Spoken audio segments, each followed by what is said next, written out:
Je t'emmène sur ma séance de squat et de développé couché. Idéalement, le squat, je fais l'échauffement avec un vélo statique 10 minutes, puis je fais des barres à vide. Quand je peux le faire à la salle. Sinon, quand je trouve un spot qui est directement libre, quand j'arrive, vu que c'est la bagarre pour trouver une place, donc j'enchaîne directement sur mon squat.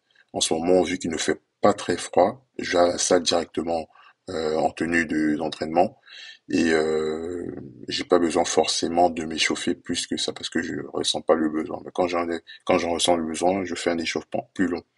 Donc c'est pour ça que j'attaque directement les euh, avec les séances barres à vide, avec les barres à vide. Et ce qu'il faut remarquer, vu que je m'entraîne quasiment tous les jours sur les mouvements composés. Bon, le squat, j'en fais 2 à 3, ça dépend de la semaine. Et le soulevé de terre, j'en fais un, ça dépend des semaines également.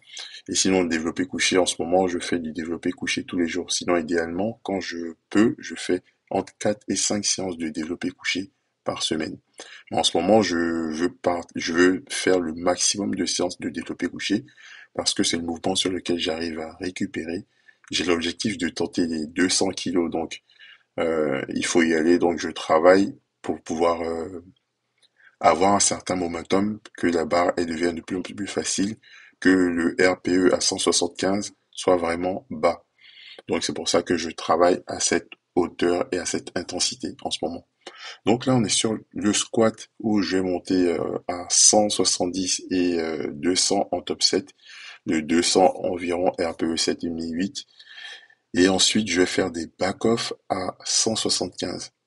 Et ensuite, je vais attaquer le développé couché. Ça va être comme les séances que vous avez vues précédemment.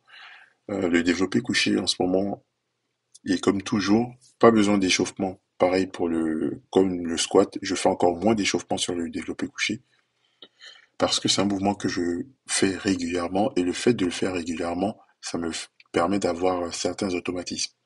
Et encore une fois, si je sens vraiment le besoin de le faire, si j'ai vraiment des petites douleurs ou je sens que mon corps n'est pas suffisamment échauffé ou que j'ai pas suffisamment en fait le corps prêt pour faire la séance, à ce moment-là, je vais faire quelques échauffements. Et les échauffements pour le développé couché, ça va être très très simple. Ça va être les triceps à la corde pour pouvoir avoir les coudes qui est en mouvement et les triceps qui sont en mouvement. Et voilà, ça va se limiter à ça.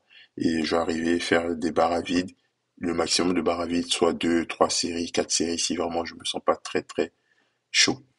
Donc voilà pour l'essentiel de mes séances.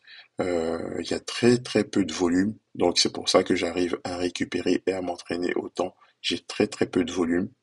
Et le volume, il se crée par la fréquence tout simplement, pas par le volume que je fais directement sur les séances, mais c'est avec l'accumulation. Ce qui me permet également de pouvoir, comme je vous ai déjà dit, récupérer et de pouvoir m'entraîner à cette haute fréquence. Bien entendu, quand le besoin va se faire ressentir, si vraiment je ressens le besoin de stopper, je stopperai. Mais en termes de nerveux, on peut aller vraiment, vraiment très très loin. Faut pas penser qu'au bout de 3, 4 séances, on est cramé nerveusement. Ça n'existe pas. On va être peut-être fatigué musculairement, peut-être physiquement, mais nerveusement non, pas du tout. Et donc en supplémentation en ce moment, j'ai recommencé à prendre la créatine et un café tout simplement. Je prends du café tout simplement et de la créatine, pas plus que ça. Moi, je vous conseillerais si vous souhaitez vous supplémenter de prendre du collagène, mais avec la créatine, moi, je suis tranquille. Et après, je mange beaucoup. Euh, sur les 2 derniers, voilà, l'année dernière, c'est ce que j'allais dire. L'année dernière, j'ai pris 3 kilos. J'étais à 112, je suis monté à 115 kilos. Donc l'alimentation se limite à vraiment des aliments pas très transformés. C'est pas le fait que je sois attentif à ça, hein, c'est juste que j'aime bien manger le riz, j'aime bien manger les pommes de terre. Et donc voilà, je me limite essentiellement à ces aliments-là. Je mange beaucoup de pain aussi. Beaucoup de pain, beaucoup d'œufs, beaucoup de beurre. Et c'est en général les aliments que je mange le plus. Donc voilà. Donc j'ai essayé de vous faire un résumé en fait de ce que je fais en ce moment, de l'entraînement que je produis en ce moment.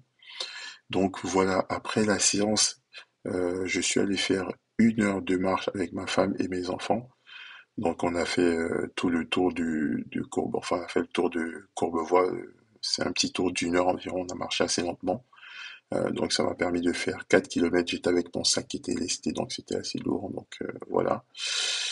Et voilà, là c'est l'arrêt par 175. Encore cinquième ou sixième jour à 175. Voilà. La vidéo va se terminer là. Merci d'être arrivé jusqu'ici. On se retrouve demain pour une nouvelle vidéo. Portez-vous bien. Ciao.